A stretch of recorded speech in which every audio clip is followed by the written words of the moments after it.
I once helped a male classmate who was relentlessly being bullied. Witnessing his torment, I decided to defend him.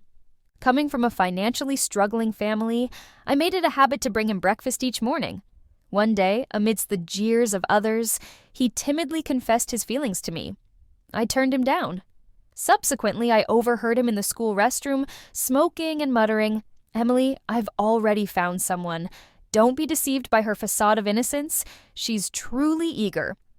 My reputation plummeted from that of a top student to the subject of mockery. When my father confronted his family, his mentally unstable father murdered him. The shock was too much for my mother, and she passed away shortly after. Yet, he reached out to me from the shadows, smirking cruelly. "Emily, you used to be untouchable, soaring high above. Now we're both decaying together in the dirt." When I regained consciousness, I found myself back on the first day Lucas transferred to my school. The homeroom teacher introduced a boy with his head bowed low into the classroom. "Today we have a new student joining us. Please treat him with kindness and avoid any form of discrimination." Curious glances were cast towards the newcomer. As he lifted his head, the room collectively gasped. Half of his face was scarred, lacking eyebrows, and one eye appeared deeply gouged into his skin. Whispers filled the room. "Wow, he's really unattractive. There's nothing decent about his face. Why him in our class? Just looking at him makes me lose my appetite. So repulsive. How can he walk around like that?" Amid the murmurs, the boy's head drooped further, his hands gripping his worn trousers tightly. My desk mate nudged me with a grin. "Guess how he got those scars? Maybe his parents accidentally burned him." But suddenly, I was jolted awake. Emily, I had returned to the first day Lucas joined our class, the day when all the nightmares began. In my previous life, Lucas faced widespread discrimination after transferring.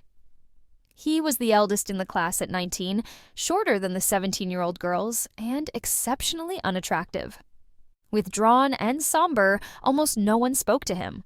However, driven by a strong sense of justice, I stood up and invited Lucas to be my desk mate. I reprimanded every classmate who mocked him. When my friend questioned me, I unexpectedly muttered, "Who knows? Maybe it's his own fault." By then, the teacher had started arranging Lucas's seat. He was allowed to choose where to sit, but wherever he went, students avoided him as if he were a monster. Eventually, Lucas approached me slowly. Can I sit next to you?" Unlike my previous life, where I had proactively offered, I stood up and told the teacher, "Teacher, I don't want to sit next to him. If he has to sit here, I'd prefer to be by the podium." The teacher seemed uneasy, and Lucas gave me a strange look. "Emily, I just said we shouldn't discriminate against new students. Your behavior isn't fostering class unity." I ignored him. Having been granted a second chance, I chose not to show Lucas any kindness. At that moment, a girl beside me sarcastically remarked, "Some people win awards for being outstanding students, but they're just hypocrites. The new student only wants to sit next to you, but you can't hide your disgust, can you?" I turned to face the speaker. It was Sophia.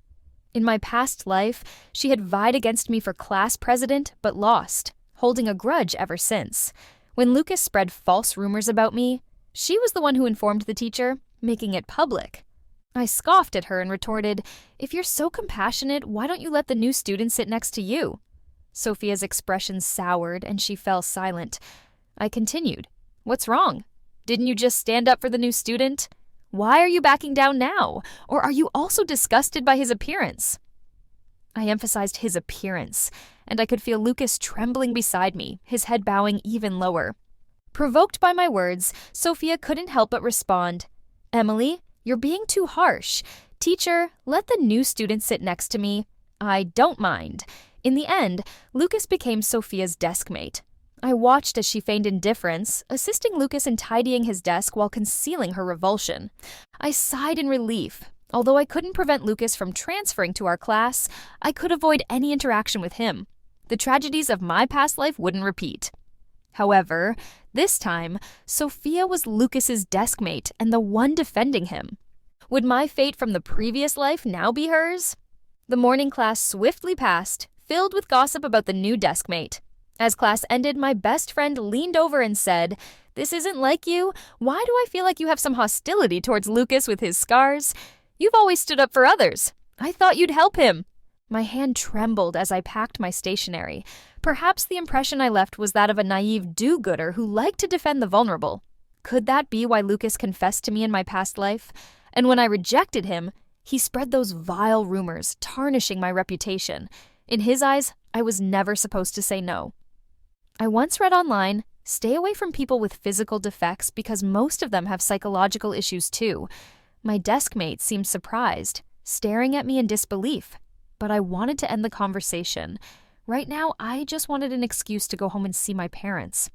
In my previous life, Lucas's rumors about me spread like wildfire throughout the entire high school. Because he was disabled, the school, eager to appear accommodating, only gave him a mild reprimand. Then they turned around and accused me of inappropriate behavior, forcing me to drop out before the truth was investigated. My father, furious, went to confront Lucas's family, but was stabbed to death by his mentally unstable father. My mother couldn't accept the court's ruling and filed appeal after appeal, all of which failed. I still remember that night when I kept slapping myself, crying, and begging my mother to forgive me. Is it wrong to help people? Why does kindness never get repaid?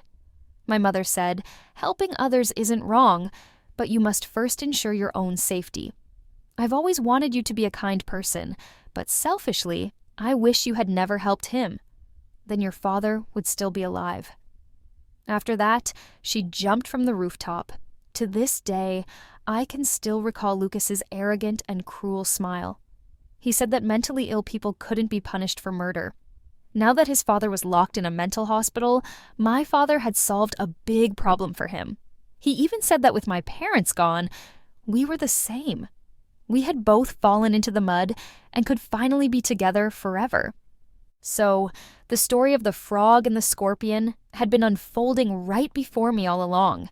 Because of my actions, my parents had suffered such terrible fates. Now, I just wanted to ensure they were safe and still alive in this world. Before I could even reach the office to request leave, I saw Lucas being shoved into the bathroom by a group of boys from our class. I recognized this from my past life.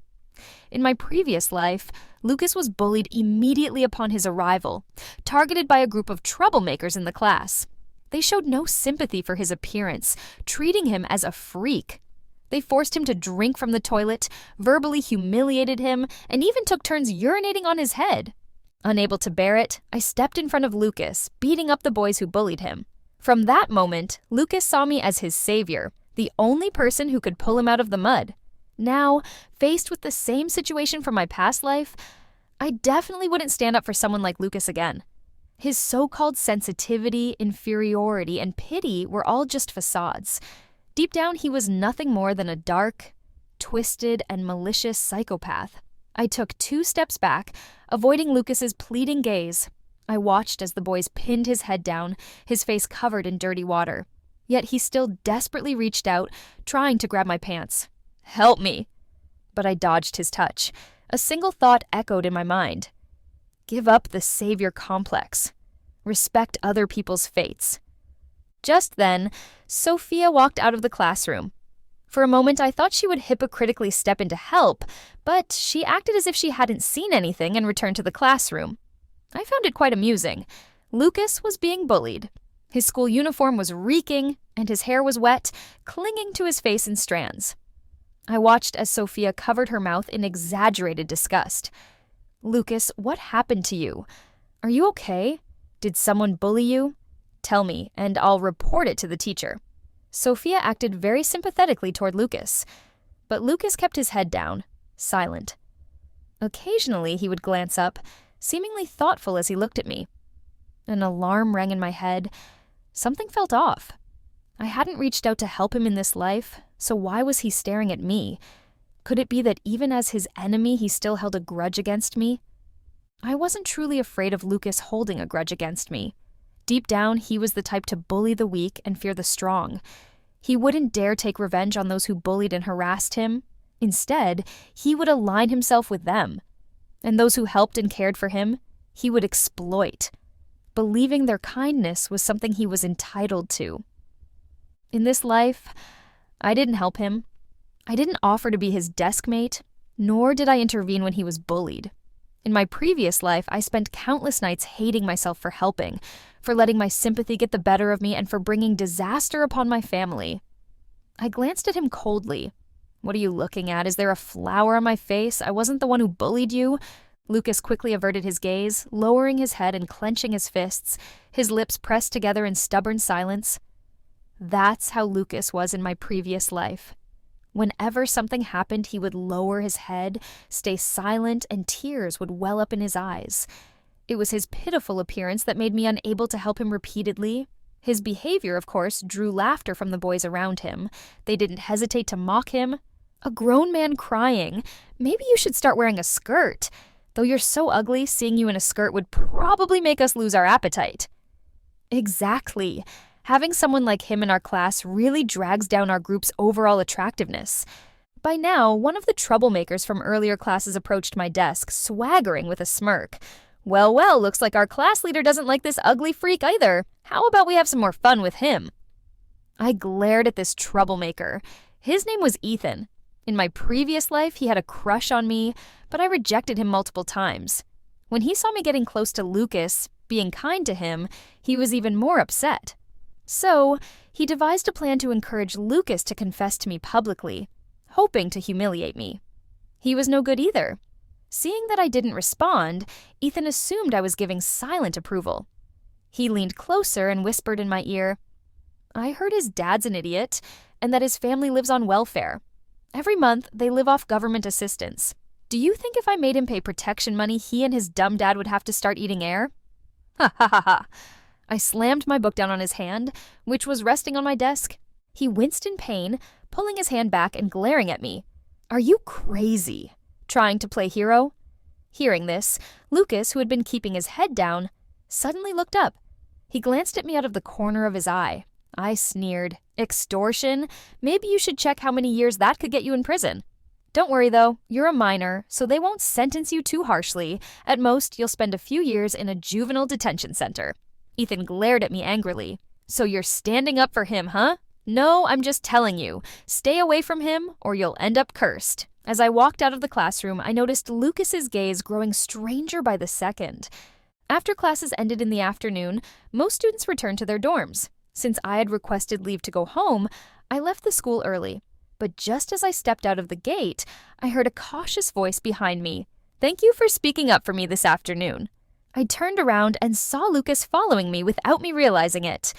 Immediately I became wary, stepping back and glaring at him with undisguised disgust. "What do you want? Why are you following me out of school?" He hurriedly waved his hands, his burned face twisting into an awkward smile in an attempt to appear harmless. But that smile only looked more terrifying. "I'm sorry, did I scare you? I didn't mean any harm. I'm a day student, and I just wanted to thank you. I know you're different from those classmates who mock me. You've always been a good person." He stammered, looking at me with anticipation. That's when I remembered that Lucas, due to his family's poverty, had always been a day student. The school had arranged for him to receive financial aid so he could eat lunch at school, but he had to go home for dinner. But all I felt was a wave of nausea. "Thank me? You must be mistaken. I had no intention of helping you. Honestly, you disgust me. Not because of your appearance, but because of the stench of your soul. Lucas, you'd better stay far away from me, or I won't hesitate to treat you the same way they do." I had no desire to go from being a victim to becoming a bully, but if becoming a bully meant keeping Lucas away from me and protecting my family from disaster, then I was willing to do it. My principles and morals were built on ensuring that neither I nor my family would be harmed. Lucas stood there frowning as if he couldn't understand why I would say such things. As I walked away, I heard him mumbling to himself, "This isn't right. She shouldn't treat me like this. I'm so pitiful. She should be more sympathetic to my situation." Hearing those words sent a chill up my spine, as if a venomous snake was slowly crawling up my leg. I returned home to find my parents still alive. I couldn't hold back my tears of joy. Thankfully, I still had time. This life allowed me to protect my little family. Because of everything related to Lucas, I became extra cautious. I wasn't afraid of much except the possibility that Lucas, like me, had been reborn. If that were the case, everything I did would be in vain. So, I preemptively warned my parents, telling them I had encountered some bad things at school. I informed them about events that hadn't yet happened, explaining that these incidents would tarnish my reputation. I described what was to come and emphasized that even trying to communicate with Lucas's family would be useless. His father had a mental illness, and we were powerless against such a family. I also made it clear that I didn't want this to affect my performance on the college entrance exams. Finally, I carefully suggested the idea of transferring schools. At first, my parents didn't agree, but after hearing my analysis of the potential consequences, they could only sigh. People like that aren't worth provoking. There's always a reason for pity, as Emily said. It's best if we just avoid them. We'll transfer schools. We can't let this affect Emily's exams. Transferring schools wasn't easy. My dad had to make arrangements and pull some strings, which would take time. Back at school, I avoided any interaction with Lucas. Whenever he walked by, I would automatically step aside, refusing to engage in any conversation with him. When I did speak to him, it was cold and distant. Soon enough, everyone in the class knew that I despised Lucas to the point where even breathing the same air as him made me uncomfortable. At first, Lucas's days were miserable. His appearance and poor academic performance placed him at the bottom of the class. But once it became clear that I was deliberately targeting Lucas, my enemy Sophia showered him with kindness. She helped him get food, tutored him, and did everything I had done for him in my previous life.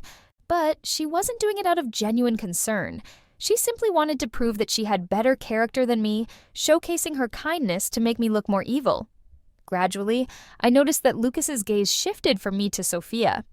I wasn't sure when it happened, but suddenly Lucas and Ethan, his former bully, started getting close, and the two were often seen with their arms around each other. Someone told me that Lucas had given Ethan a substantial amount of money covering his meals and cigarette expenses, making him Ethan's lackey. Lucas grew his hair long enough to cover the burned half of his face, looking like a rebellious teen. They would often stand in the hallway, leering at girls and making crude comments. They bullied smaller boys and mocked girls who didn't meet their standards of appearance. If Lucas had been a victim before, he had now successfully become a bully himself. Because of his disfigured face, the school principal turned a blind eye to his behavior. I began to feel that something was seriously wrong. But my dad brought good news. He had found a school for me. A prestigious high school in the city secured through all kinds of connections. The transfer could be completed as soon as next week. I breathed a sigh of relief, feeling the weight of my anxiety lift at last. At the same time, I decided to put my plan into action. Avoiding Lucas was the last resort. Before leaving, I had to teach him a lesson. I planned to give Lucas a gift, something harmless if he behaved himself in this life. But if he acted like he did before, this gift would force him to drop out. The opportunity to carry out my plan came soon enough. On Friday, the school would hold its spring sports event. After the event, the high school students would get an extra day off for the weekend. In my previous life, it was during this sports event that Lucas publicly confessed to me. After observing Lucas for some time, it seemed like he no longer had any feelings toward me. After all, the person who had pulled him out of the mud had become Sophia. Although Sophia and I didn't get along, I saw no need to ruin someone else's umbrella just because I had once been caught in the rain. So, during the afternoon of the sports event, while we were free to do as we pleased, a boy came running over to Sophia. "Sophia, someone's waiting for you by the grove near the garden. It's a popular guy." The boy grinned, his smile suggestive and sleazy. Almost every school had a grove like this, an unspoken rendezvous spot for romantic meetings. In my previous life, this boy had come looking for me. In this life, as expected, it was Sophia he came for. Sophia tilted her head with an air of superiority and said, "Who is it? I'm not going unless I know who's asking." Despite her words, she was already smoothing out her clothes, preparing to go. I deliberately stuck my foot out, tripping her. Sophia stumbled and fell flat on her face. Furious, she scrambled to her feet. "Emily, are you crazy? What did I ever do to you?" I coldly stared at her. "You'd better not go. If you go to a place like that, aren't you afraid the school principal will catch you in the act?" Sophia's angry expression suddenly calmed, and she smiled oddly. "Are you jealous because you heard that a popular boy wants to confess to me? I mean, It used to be you getting all the confessions with that seductive look of yours. No wonder. But now, with your ruined reputation, no guy would be interested in you. I felt a wave of disgust. How could this girl not recognize good advice when she heard it? If you don't want me to go, then I'll go just to spite you. If you have the guts, go tell the principal. I'm innocent, so I've got nothing to fear. With that, Sophia ignored everyone's attempts to stop her and headed straight for the grove to meet her admirer. I shook my head, unwilling to meddle any further. But today was a critical turning point from my previous life, and if I wanted to set my trap for Lucas, I had to get involved. Thinking it over, I whispered a few words to the girls I usually hung out with. Then I stuffed a loudspeaker into my backpack, stood up, and followed Sophia. I had just stepped into the grove when I saw Sophia rushing out, panic-stricken. Her hair was a mess, and as soon as she saw me, she grabbed my hand. "Emily, help me. Those boys who called me here have bad intentions. Where are they? What did they do to you? Do you want me to tell the teachers?" I still remember how, in my previous life, Lucas, after failing to confess to me, tried to force a kiss on me to prove our intimate relationship. Could it be that Sophia had also been forcefully kissed? "Don't tell the teachers. If you do, they'll think we're dating. My mom will kill me. Can you just go and warn those boys? They're always afraid of you." Sophia's eyes darted nervously, yet she kept pushing me toward the grove. I knew something was off, but I went along, following her into the trees. No sooner had I entered than a group of about 10 boys appeared around us. They were the same delinquents who always hung out with Lucas and Ethan, along with a few others from outside the school. They cheered and laughed. "You really pulled it off, managing to trick even our class leader into coming here." Lucas's demeanor immediately changed. He brushed his bangs aside and laughed playfully. "What are you waiting for? Bring out our leading man. A confession scene needs a main character, right?" Lucas was pushed forward by the group, his usual timid expression still on his face. My eyebrows shot up. Lucas strutted up to me, trying to act suave. "Emily, I've always liked you. I hope you'll be my girlfriend." I stared at Lucas as well as Ethan and Sophia, who were standing behind him, watching the scene with amusement. I was completely baffled. How could Lucas still be confessing to me in this life? "What exactly do you like about me?" Lucas thought for a moment, looking at me as if lost in a memory. "I like how you always seem above everything, like a pure lotus that rises unsullied from the mud." I felt sickened by his description. The group around us erupted in jeers. "Come on, say yes. You should feel lucky that Lucas is confessing to you. Don't you know he's a big deal now? He's the boss of our class. A toad and a swan together. Now that's something I've never seen before." Haha. "Lucas, don't just stand there. Be bold, kiss her. How else will she know you mean it?" Encouraged by the others, Lucas grabbed my hand, trying to get closer to kiss me. I recoiled in disgust, trying to dodge him.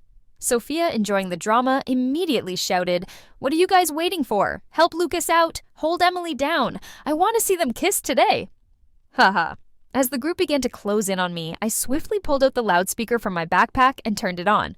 The sharp feedback noise made everyone instinctively cover their ears. I brought the microphone to my mouth, my eyes resolute as if I were making a solemn vow. "Get away from me! Do your parents work hard to send you to school just so you can waste your time on nonsense like this? How about doing some practice tests instead? You guys clearly have no respect for the teachers and all the effort they put into you. Unlike me, whose only focus is on studying hard to get into a good school, you thought you could drag me down into your mess. Dream on. And you, Lucas, conspiring with outsiders to bully your own classmates. How dare you? After everything the school has done for you, giving you scholarships and financial aid, no one looks down on you because of your family's situation, but your actions show that you have serious problems with both your character and your values. The shrill noise combined with my passionate speech left them too stunned to react. By the time I finished, there was the unmistakable sound of applause from the edge of the grove. The principal, his bald head gleaming in the sunlight, had appeared along with our fuming homeroom teacher. They pushed through the crowd. "Well said, Emily. No wonder you're always receiving awards for being an exemplary student. You're a role model for all." He pointed at several boys. You, and the rest of you, get to the office immediately. And you lot who I've never seen before, are you from outside the school?" The outsiders tried to flee, but the principal caught them in the act. One of them shouted, "It was Lucas. Lucas and Ethan invited us here. They said the sports event made it easy to sneak in and that there were pretty girls in their class we could mess around with. Lucas's face turned ghostly pale. In the next second, he dropped to his knees in front of the principal and homeroom teacher. "Teacher, it wasn't me. Ethan forced me into this. He's been bullying me for a long time, and he made me do it." How convenient. They were both trying to shift the blame. Ethan, of course, wasn't having it, and the two started accusing each other right away. I threw in a casual remark. "So, was it Ethan who forced you to extort money from your classmates too? Care to explain where all that money you've been giving him for the past few weeks came from?" As I spoke, I pulled out a piece of paper from my bag. "Teacher, here's a list of students that Lucas and Ethan have been extorting money from. You can ask them yourself to see if what I'm saying is true." Lucas's face drained of color completely. I had achieved the effect I was aiming for. I looked down at Lucas, still kneeling with a mocking smile. He stared back at me wide-eyed with disbelief, as if only just realizing that all of this had been premeditated by me. From the moment I followed Sophia here, I had already sent a classmate to notify the principal and homeroom teacher. I hadn't anticipated that Lucas would confess to me again. I thought at most he would just try to get back at me for the way I had treated him lately, but this outcome was even better. Because I had prepared the loudspeaker in advance, the events that took place in the Grove quickly spread throughout the entire school. Most of the people involved were already on the principal's watch list, known for being troublemakers and the worst performers in class. So the principal decided to make an example out of them. He summoned the parents of all those involved, including Lucas's. Ironically, I was praised by the principal for my outstanding behavior, for blowing the whistle on the extortion, and for helping my fellow students. As a result, I was publicly commended in front of the entire school. I successfully distanced myself from the situation. In the school office, it was the first time I saw Lucas's father. He wore a worn, dark blue work suit. His skin was tanned, and his back was hunched with a large lump on it. His hair looked like it hadn't been cut in ages, and he was covered in dust, as if he had rushed straight from a construction site. The moment he entered the office, he knelt directly in front of the homeroom teacher. Without saying a word, he began kowtowing. He looked like a humble, honest man. But I stood by, watching coldly, for this was the man who, in my previous life, had murdered my father. This honest man had stabbed my father 18 times, each one fatal, and escaped justice due to his mental illness.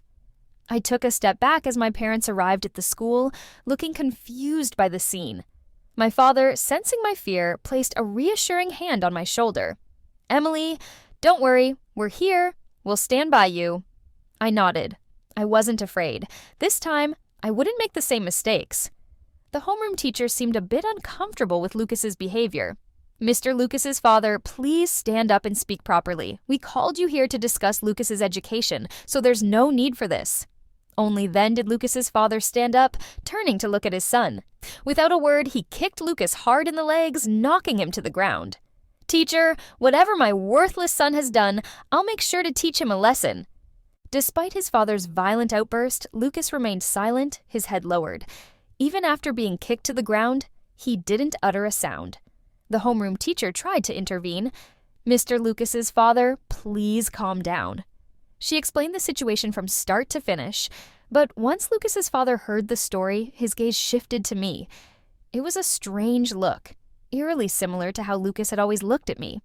He mumbled under his breath, "All this fuss just for this girl. I thought it was something serious. My son sure has a way with women, doesn't he?" Lucas's father's words left everyone stunned, especially my father, who was so enraged he nearly got into a fight with him.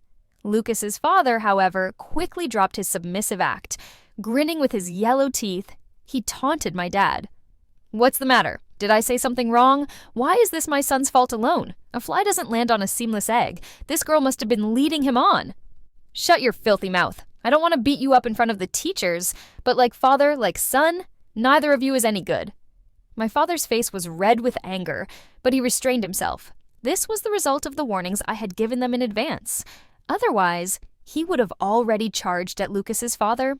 Now I finally understood why my normally composed father had lost his life in an argument with this man in my previous life. Lucas's father was even more despicable than his son. "Dad, Don't let someone like him get to you. Your daughter has done nothing wrong. Let's just call the police and report Lucas for attempted assault."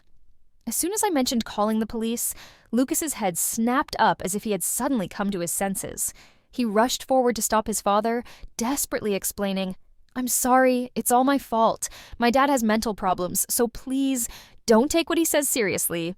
I beg you, don't push us into a corner. Please have mercy on us. After all, we're both disabled." Lucas knelt in front of my family, playing the sympathy card perfectly. Even the homeroom teacher, seeing this, couldn't help but say, "Maybe we should let it go, Emily. Your teacher knows you're a good student, but as you can see, Lucas's family situation is tough. His father has a mental illness, so there's no need to escalate this by involving the police. Besides, you kids are going through adolescence. Things like this happen. No serious harm was done, so why not let it slide?" I firmly replied, "It's too late. I've already called the police. Lucas attempted to assault me and extorted money from other students. If the school can't resolve this, let the police handle it. My goal all along was to make this situation as public as possible. I wanted the police involved. That way, Lucas wouldn't dare spread any more rumors about me." Now, everyone knew that he had conspired with outsiders and tried to assault a classmate. With that as the backdrop, if he ever dared to defame me again, I'd sue him for slander. Of course, if I managed to get him expelled, any rumors he spread would be irrelevant to me, because this time, my parents wouldn't be harmed, let alone lose their lives over this.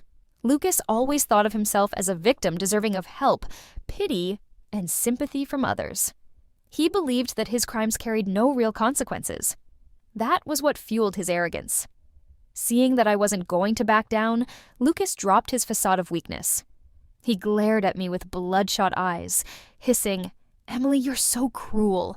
Do you really want to ruin me? I like you.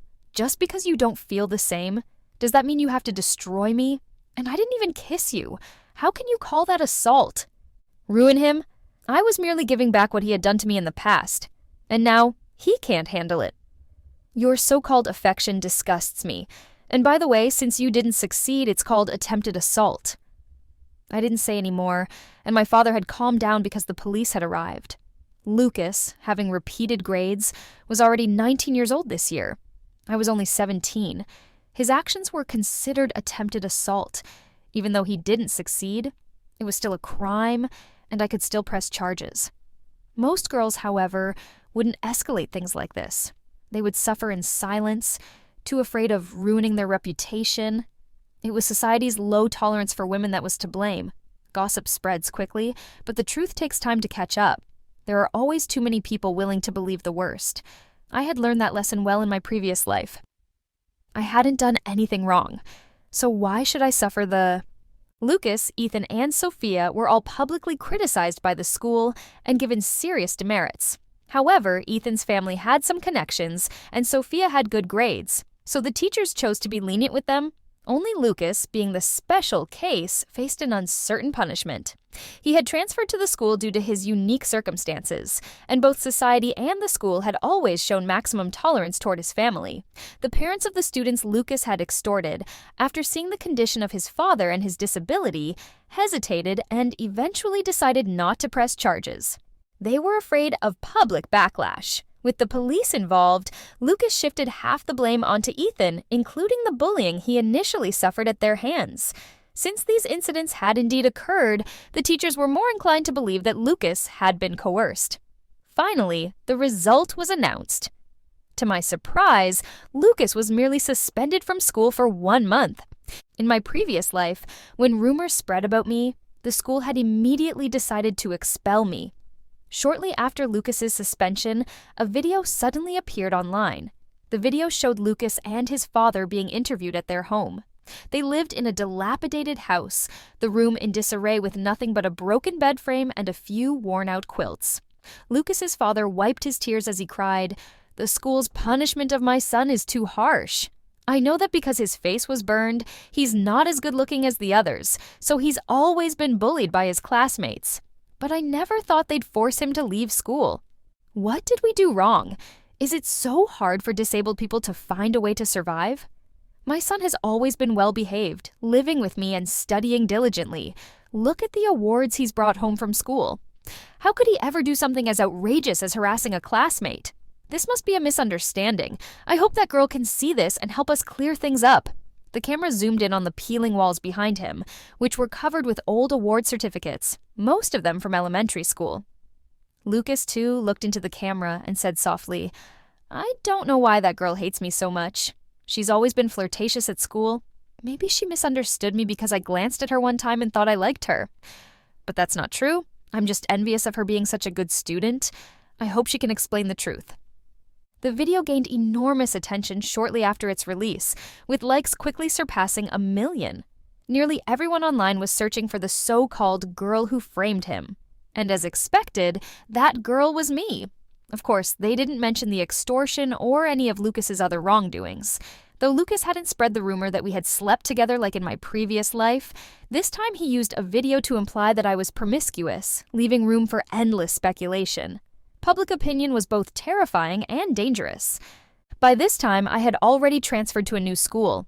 This had always been part of the plan, regardless of whether Lucas was expelled. I had wanted to leave the environment of that school, its students, and its atmosphere, since it was only a distraction to my studies. I had thought that distancing myself from Lucas would protect me, but I hadn't anticipated that in this life, the father and son would resort to using online exposure to destroy me. I took a deep breath. I had known it wouldn't be that easy to get rid of them, but I wasn't entirely without a plan.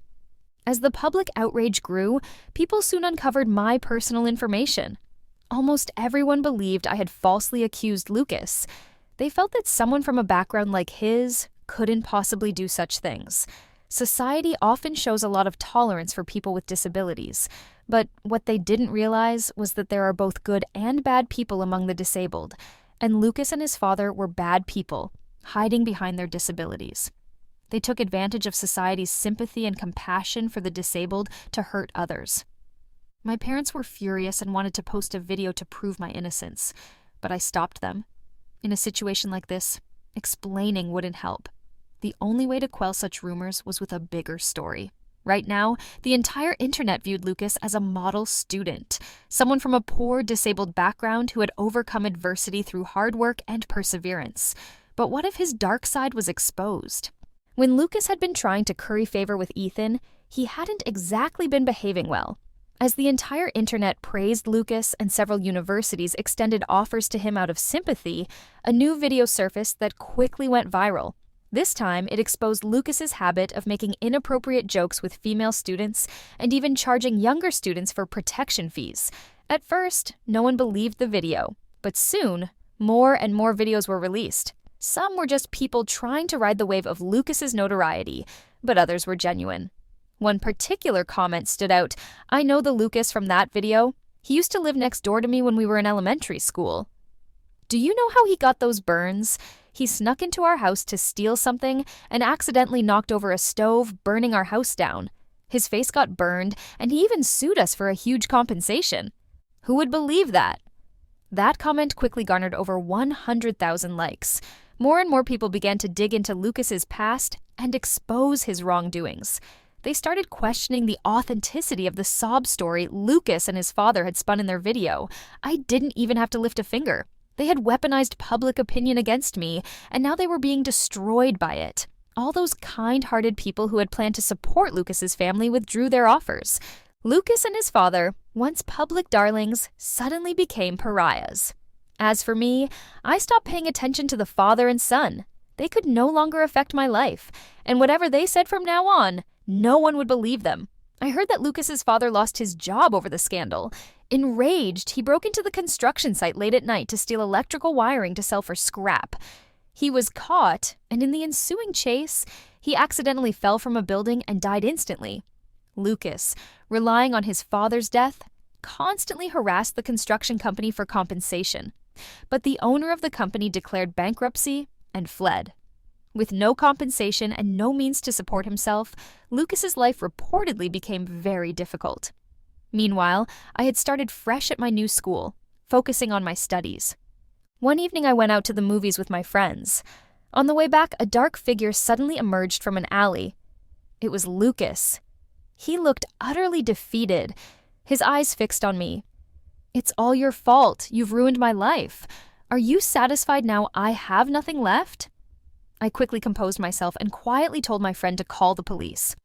What happened to you was your own doing, not mine. You did this to yourself. No one else forced you. It wasn't my fault. If Lucas could understand that, he wouldn't be here saying these things to me now. But I feared he was desperate, and if he tried to take me down with him, what would I do? Sure enough, he soon pulled a fruit knife from his sleeve. He laughed as he looked at me. I've been having this strange dream lately. Do you know what it's about? In the dream on my first day at school, I became your desk partner. You took care of me, brought me breakfast, helped me with my studies, and whenever someone bullied me, you fought them off. In the dream. You were always so kind to me. So why did things turn out like this? You love me, don't you? You're just afraid of what people will say, right? I know everything. Lucas seemed unhinged, but I furrowed my brow because everything he described had happened in my previous life. I had always worried that Lucas had been reborn just like me. If that were true, he would have been able to predict all my moves. But as it turned out, I was overthinking it. Now, though, Lucas seemed to have regained memories from the previous life. I stared at him coldly. Lucas, you still don't get it. Do you love isn't something that can be forced, and love doesn't mean hurting someone. You didn't give me anything but pain. If you really loved someone, you'd work hard to be worthy of them, not drag them down into the mud with you. Lucas stared at me, taking slow steps toward me. I'll never be good enough for you. So if I can't have you, I'll drag you down. Once your face is ruined, you'll finally accept your fate. With a maniacal laugh, he lunged at me. I grabbed my friend and ran. By this point, because of my procrastination, the police had arrived and they quickly apprehended Lucas, disarming him. Lucas was taken into custody. Attempted murder? That charge would land him in jail for a few years. As I stepped out of the police station, I finally felt a sense of relief. The streetlights flickered, and a kind officer offered to escort us home, reminding us that it wasn't safe for young girls to walk alone at night. As we passed through my neighborhood, I saw an elderly woman selling vegetables late into the night. I ended up spending all the money I had to buy everything she had, gently urging her to go home early, even though I knew from news reports that this was often a scam. The old woman smiled, her wrinkled face radiating kindness. She carefully picked out the best vegetables for me and returned my extra change. Young lady, you won't be able to finish all these vegetables before they go bad. I appreciate your kindness, but you should head home early too. It's not safe out here. There are many people in the world who are in unfortunate situations. Some of them are genuinely kind, but some of those unfortunate people are also hateful.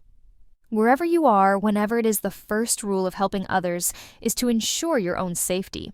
May there always be more goodness in the world and less darkness, and may kindness never be taken for granted.